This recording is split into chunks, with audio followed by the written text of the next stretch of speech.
تو امیر مقام صاحب، میاں صاحب کی جو واپسی ہے اس میں اب بہت کم وقت رہ گیا ہے اور ظاہری بات ہے تمام جو ورکرز ہیں بے صبری سے انتظار کر رہے ہیں. 4 سال کے بعد ان کے لیڈر ان کے درمیان موجود ہوں گے, ان کو حفاظتی ضمانت بھی مل گئی ہے. تو میاں صاحب کی جو واپسی ہے ظاہری بات ہے ملکی سیاست پہ بہت اثرات ڈالے گی. کچھ سرپرائز بھی دینے والے ہیں میاں صاحب؟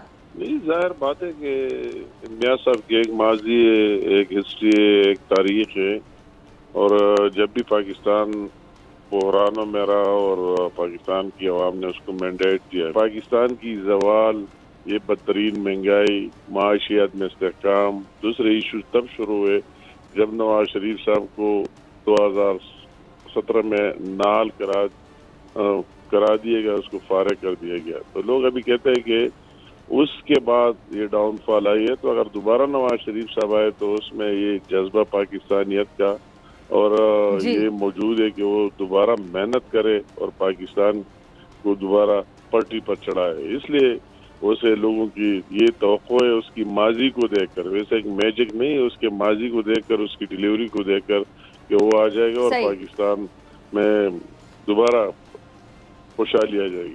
ٹھیک ہے جی, اچھا ٹھیک ہے, آپ ٹھیک ہے, اب آپ کے لوگوں کو تو توقعات ہیں ان کے ساتھ, لیکن بلاول صاحب کچھ بیانات دے رہے ہیں. انہوں نے ایک بڑا اہم بیان یہ بھی دیا ہے امیر مقام صاحب, آپ نے سنا ہوگا کہ جی آئین اور جمہوریت کو اور الیکشن کو صرف ایک شخص کی واپسی کے لیے روکا گیا ہے. جو مسلم لیگ نون کے رہنما کے بیانات تھے کہ میاں صاحب آئیں گے تبھی الیکشن ہوں گے, بلاول صاحب شاید اس حوالے سے بات کر رہے تھے, تو پھر ان کے اس بیان کو کیا صحیح سمجھا جائے؟ تو اس کا اپنا ایک خیال ہے, ایک رائے ہے, اور وہ بھی سمجھتا ہے, اور وہی جو ڈی لیمیٹیشن اور سینسز اور جو کچھ ہو گیا سینسز کے بعد ڈی لیمیٹیشن آئینی تقاضا ہے, الیکشن کمیشن کی ذمہ داری ہے کہ اگر سینسز ہو گئے تو ڈی لیمیٹیشن کے بغیر انتخابات کرے, نئے حلقہ بندیوں کے بغیر انتخابات کرے, نئے سینسز پر نہ کرے. تو کوئی بھی کل کورٹ عدالت میں جائے تو اس کو نل اینڈ وائڈ ڈکلیئر کیا جا سکتا ہے. تو یہ بھی بلاول صاحب اس کیبنٹ کا ممبر بھی تھا, اس کو پتہ بھی ہے کہ یہ ساری منظوری بھی بلاول صاحب اور اس کے دوسرے ساتھیوں نے, ہم بھی اس میں تھے, سب نے مل کر دیے. تو اس طرح بیان دینا تو ایک سیاسی بیان ضرور ہو سکتا ہے, مگر اس کا حقائق سے کوئی تعلق نہیں.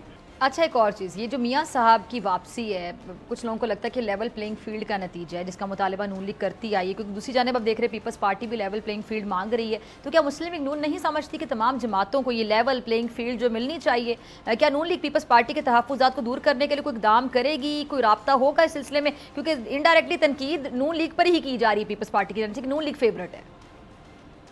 ہم کسی کی وہم گمان اور اس پر کیا کہہ سکتے ہیں کہ کسی کی ذہن میں کیا بات ہے, اندر سے کیا ہے, مگر اس طرح سچ کوئی بات نہیں ہے. سب کے لیے ایک جیسا فیلڈ ہے, اس میں کوئی اس طرح بات نہیں ہے, اور یہ ڈیپینڈ کرتا ہے پاکستان کی عوام میں. وہ جس لیڈر کو لانا چاہتا ہے, جس پارٹی کو لانا چاہتا ہے, تو ہم اس حق میں ہے کہ عوام جس کے ساتھ کھڑے ہو جائے, ان کو آنا چاہیے, ان کو رول کر لینا چاہیے. اچھا, پیپلز پارٹی کے سینئر رہنما امیر مقام صاحب یہ بھی دعویٰ کر رہے ہیں کہ جی بہت سے الیکشن ہو چکی ہے, ایسی باتیں کر رہے ہیں, اب الیکشن ہونے چاہیے, تو کیا کہنا چاہ رہے ہیں وہ؟ یہ کوشچن آپ ان سے کریں کہ اس کو پتہ ہے کہ سلیکشن ہو چکا ہے, الیکشن رہتا ہے, ہمیں اس کے بارے میں علم نہیں ہے. ہم تو اس پر بلیو کرتے ہیں کہ الیکشن ہوگا, انتخابات ہوں گے, لوگ ووٹ ڈالیں گے, جس کو ڈالنا چاہے اس کو ڈالے گا, اور پھر جس کو مینڈیٹ دیتے وہی آئے گا. تو اس کو اگر اور کچھ معلوم ہو تو اس حقائق کے ساتھ سامنے رکھے کہ کس طرح ہو سکتے ہیں اور کس طرح. اگر آپ کو یہ ویڈیو پسند آئی تو سبسکرائب کریں اور بیل آئیکن پر کلک کریں. سبسکرائب کریں اور بیل دبائیں تاکہ کوئی خبر رہ نہ جائے.